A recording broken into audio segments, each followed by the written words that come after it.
This episode is proudly supported by East Coast Beverages. So my name's Samuel James Lentini. Really what's special about East Coast Beverages and about what we do is that we are vertically integrated. We grow, we squeeze, we bottle, we blend everything here on site. And not only that, I think what is really special is that all of the bars and restaurants and hospitality venues, they're able to come and visit our site. And once they come to our site, they see what our process is and they can actually see that the lemons, limes and oranges are all getting squeezed here, where we're not using a concentrate that comes from overseas. What is really special is that we invite people to come here. We have events here, and we're a family business, and we're able to really just work off the foundations that my grandfather built many years ago and continue a quality product range. For more information, go to eastcoastbeverages.com.au. Butchery is an age-old craft. Like, there's hundreds and hundreds of years of expertise that have gone in, and that's one of the important reasons to keep the trade and the tradition alive. Hey everyone, it's Dani Valent here with you, and this is Dirty Linen. We are chatting food as we love to do, and I am thrilled and grateful as always for your time and attention. I mean, you don't have to pay that much attention, but as much as you're able to pay in whatever you're doing right now, if it's prep in the kitchen, is it walking the dog? Are you waiting for someone in a bar? Are you going to post a letter? Are you in the car about to get the kids from school? Who knows what you're doing, but there are so many things you could be listening to. So thanks for spending a little moment with me and my guest. We are talking meat today with Luke Iles. Luke is a butcher in Melbourne, and he is a big winner at the Melbourne Royal Australian Food Awards, which have just happened recently around the Melbourne showtime. Luke, welcome to Dirty Linen. Hey, Dani, thanks for having me. So good to have you here, coming to me from your car studio. I love that we find the quiet spaces where we can. Congratulations on winning the champion trophy for your Leaning Tower Italian style sausage, plus 2 best in class medals, 1 for your sausages and 1 for your free range smoked chicken breast. I need to eat them all pretty much immediately, but tell me what this means to you. Yeah, well, they're amazing. Making the products, we have a lot of faith in them, but to get the industry recognition from a competition like the Melbourne Royal Australian Food Awards is absolutely huge. Like, we're a kind of just a little strip shop butcher, an independent retailer, and yeah, it's the real deal. Like, being in a national competition like that, it's amazing. It absolutely blew me away. Oh, it's so great. Congratulations. I've been a judge on those awards in different categories over the years, and it's a pretty serious business. You can feel like everything you're tasting, it's mostly from small producers. Big guys are there as well, and you don't know what you're tasting, of course. It's all blind tasting and in categories, and there's a lot of system to it. It's super well organised. But I do feel the importance of it when I've been playing a role like that, because you just know that someone has spent all that time, thrown all their creativity, their skills, all their food safety knowledge, all that science into this product that is distilled for you and, on a little tasting plate. It's always the gravity and the meaning of it has always struck me when I've been in that position. But I'd love to hear about it from the other side. Like, what's it like putting something into a show like that? Yeah, of course. Well, like I said before, we have a lot of faith in our products and our customers that, our return customers are a testament to that.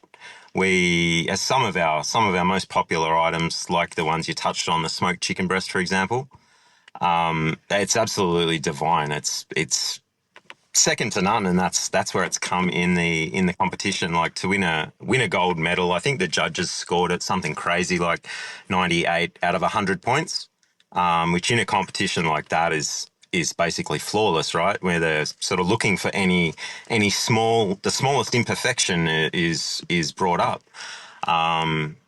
So yeah, from my side of things, we've really over a lot of years refined what we do, and do a really, really good job of manufacturing meat to an extremely high standard, which is fantastic. And these results really, show that. Yeah, well, I'd love to hear about the Leaning Tower sausage because it's definitely, the name grabs you at first. A lot of the sausages have, got pretty basic descriptive names, Thai, red Thai chili beef, lamb with Shiraz, pepper and Worcestershire. Like, nothing wrong with that. You're like, let's, tell it like it is. But Leaning Tower, I'm instantly curious. Yeah. So we have a lot of fun with what we make, the flavour combinations, the name of things. The Leaning Tower sausage was born out of a customer request.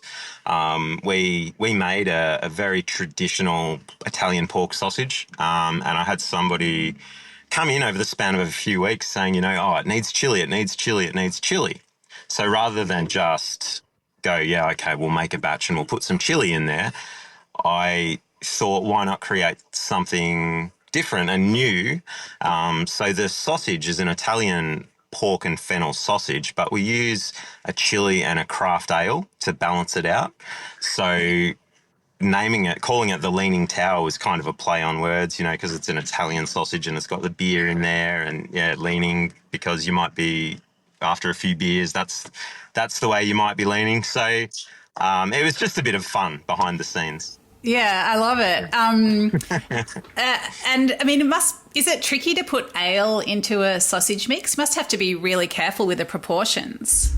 You do, because like any ingredient, I guess, if you get the proportions wrong, it really blows the balance out of the water, or the flavour profile that sits on your palate when you eat it.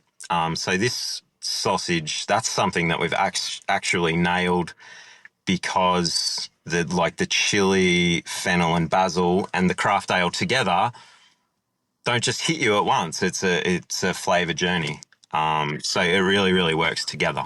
Wow, I love that. And I mean, the fact that it was sprang from a customer request or / sounds like a demand, let's face it, if he's coming in that many times, it sounds like you've got a real connection with your customers. Tell us a bit more about the butcher. Like, what does it look like? What's the community like? What role does it play?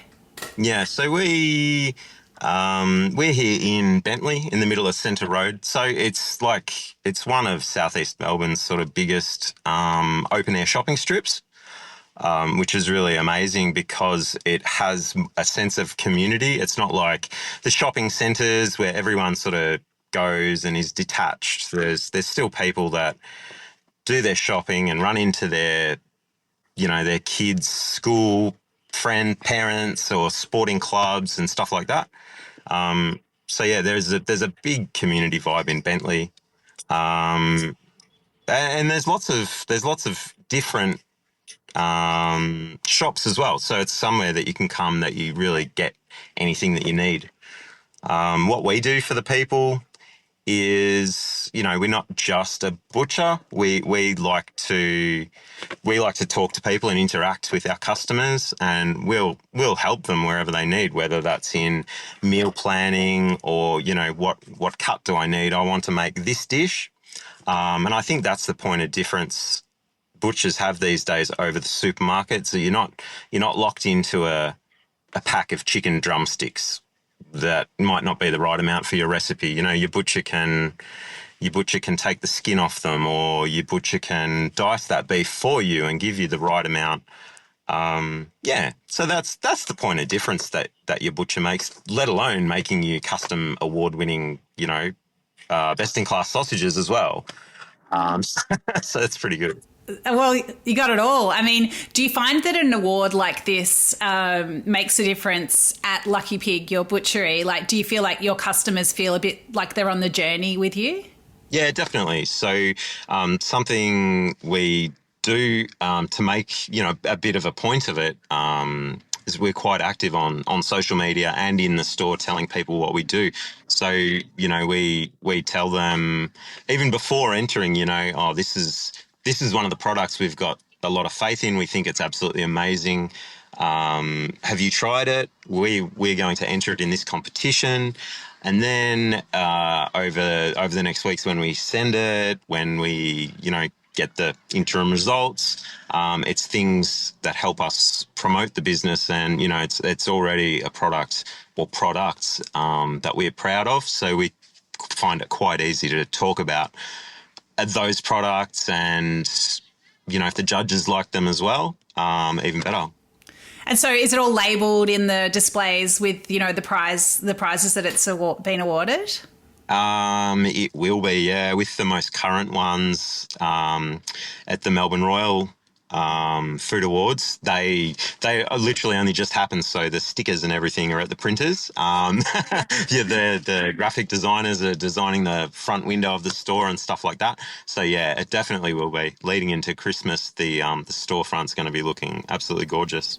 Amazing, Luke. So, how important is marketing in these days for a local butcher? I would have thought back in the day, you were the butcher. That's where people came to get their meat. Like, how do you think that dynamic has changed? Well, these days, coming to the butcher and even cooking at home for yourself isn't the easiest thing to do.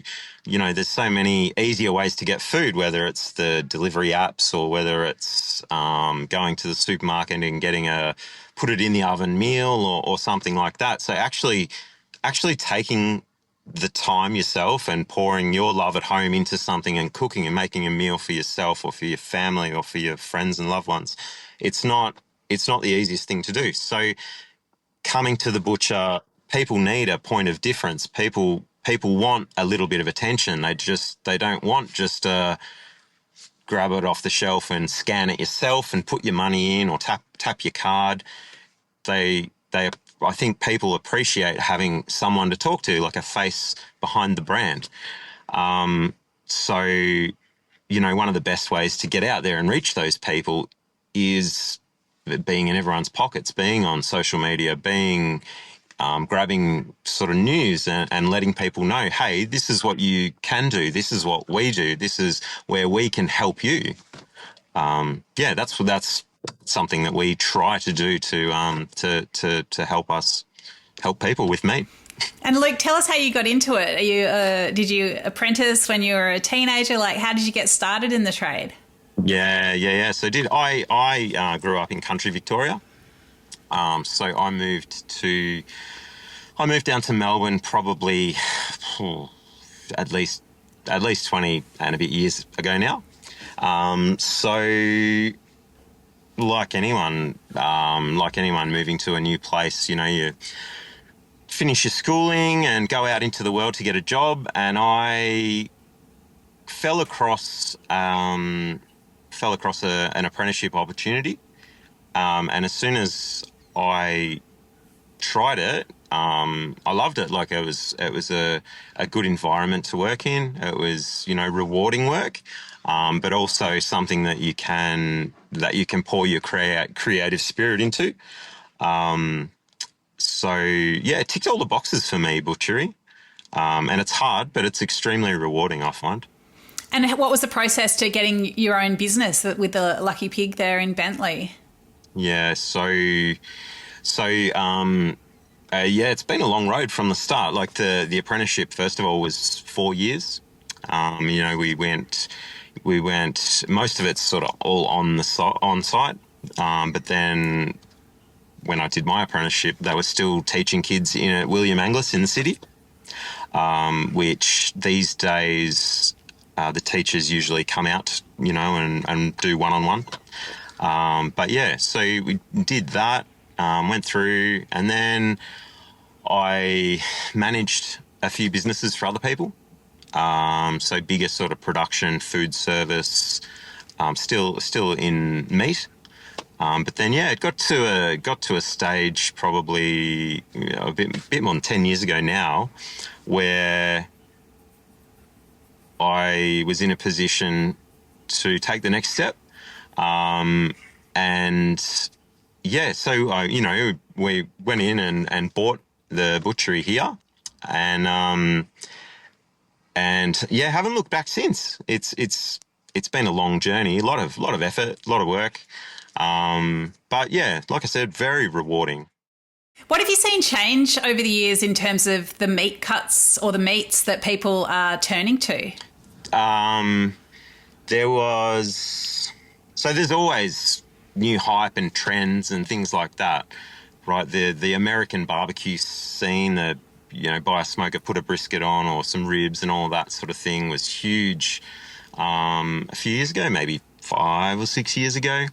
But with the cost of living these days, especially, like people aren't going out throwing huge amounts of money at things like that. So I've seen a lot more recently of feeding the family in a cost-effective way, which I think is absolutely amazing. And I always try and help my customers, shop seasonally or buy something that might not be the Rolls Royce of steaks.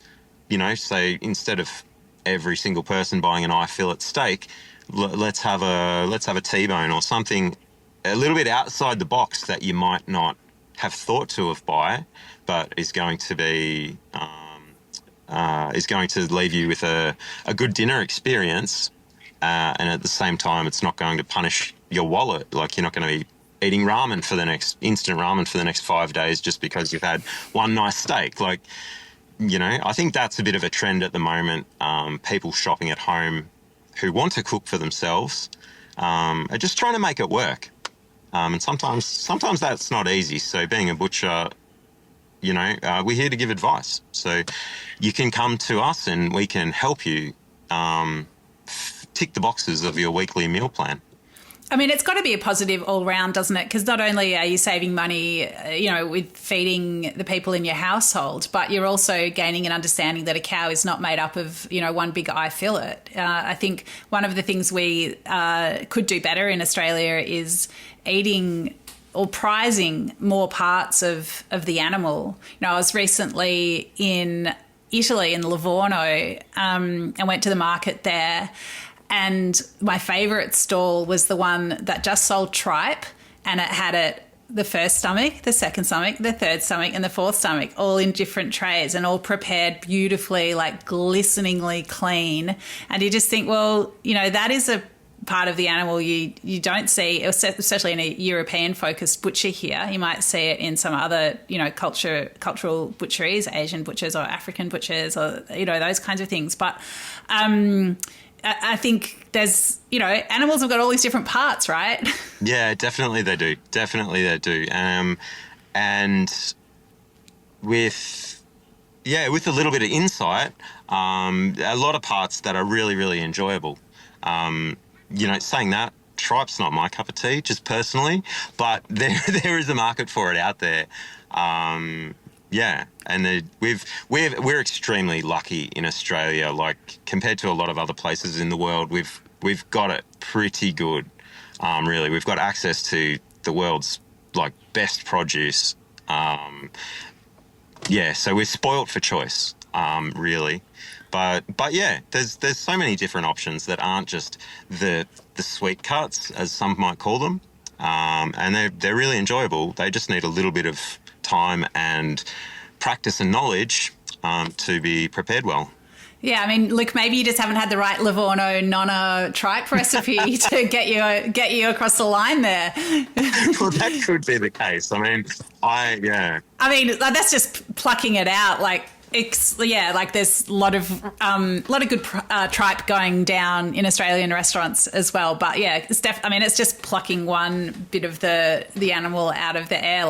There's so many things we should be eating more of, like rabbit, venison, all the eat the problem kind of meats, that it would be great if people knew what to do with, and the supply chains were not as complicated. Yeah, that's it.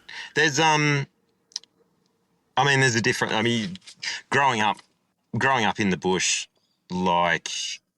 we had rabbits that were, shot on a weekend, or they weren't farmed.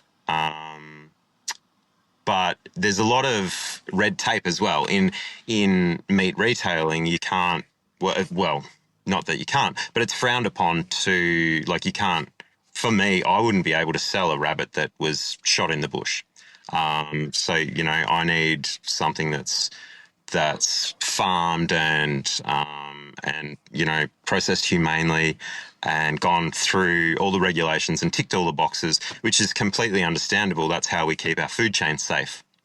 But there's another side to it too. That's not what everybody does. Like, that's what we see in the city, but in the countries, that's not how people live a lot of the time. Like, people do on-farm processing, and they eat their own livestock and things like that. And, you know, that's part of life in country in a lot of places.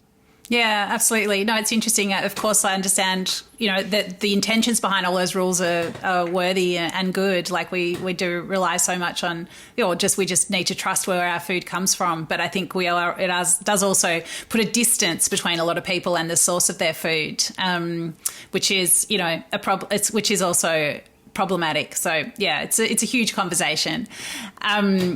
Luke, you talked a bit about Bentleigh and what a great shopping strip it is. The last time I was there, I went to Musashino Udon Kan, which is this awesome udon noodle place. Do you know that? I do. I haven't actually been there. I must admit, it's like 200 meters from my front door. But the days that I'm off or free, he's closed. I think like Monday, Tuesdays he might be closed. So I've never been down there. But he gets an amazing wrap, hand makes the noodles. Yeah, his name's Khan Masuda, and he just became obsessed with udon, went and learnt from some masters in Japan, and he makes the noodles in a little glassed booth in the centre of the store. So you can watch him make them and then, have them either dry or in a soup, and they're very thick and very chewy and very delicious. But he does, it's really great. Like, we're so lucky in Melbourne and in Australia more broadly with the variety that's available and all the different foods that we can experience and the culture that we can tap into through that. And Bentleigh's a very multicultural strip where there's so many good things to try, isn't it? Definitely. Yeah, there sure is. And like, food's the obvious one when you're talking multiculturalism. There's every type of cuisine. You know, the strip's quite long, so over the course of it, you would never go hungry. But yeah, there's something for everyone. Definitely there is. And Luke, you know, you mentioned coming up through the ranks as an apprentice and learning your trade. Like, how do you find who's coming up through the ranks? Is it hard to get apprentices? Do you find that people are keen to get into butchery? It's something that I've always struggled to do, is find apprentices. A lot of people that are more junior level, you know, whether they're 16 to 20 or something, they might try their hand at it, and then either they absolutely love it, like I did personally, or they might find that it's not for them. At the moment, I have actually got an apprentice. He's in his second year. He's mature age, and he's absolutely amazing. He has been like the most reliable, happy, willing to learn staff member that I've found and put on. Like, he doesn't call me and say the trains are running late, I can't come to work, or, you know, just random rubbish like some of the other juniors have, which I understand. You know, younger people especially, find their feet in life, and sometimes they float about until they do. But yeah, this guy's had a change of career, and he decided that he wanted to try butchery, and he's applying himself to it, which, you know, that's all you can ask when you employ people, that they turn up and they apply themselves. Like, that's the battle's won. What is the appeal of it? Like, what did you latch onto? What does your apprentice latch onto? Like, what is the satisfaction? Things Well, it's not like butchery is not like other trades as such. Like, it's not laying bricks and building a wall or putting a fence up. It's turning something bigger into like value adding it and making it into an appetizing, palatable good. It's more in line with like being a chef, where you put different ingredients together and balance flavor profiles and make a whole beast into X amount of different cuts and sausages and burgers and all of the rest of it, and getting the flavors right and getting the fat ratios right for what method of cooking you want, whether you're high heat or slow cooking and stuff like that. So yeah, there's science behind it, but you don't have to be an academic to do it either. Like, you can just have practical knowledge and make a career for yourself, really. I was so lucky a few months ago, Luke, that I broke down half a pig with Troy Wheeler from Meatsmith. He's an amazing butcher. And it was just, we did make sausages, which was so fun, just as you were talking about, the getting the flavours right. And I don't know if I got them right, but I was happy with my pork sausages.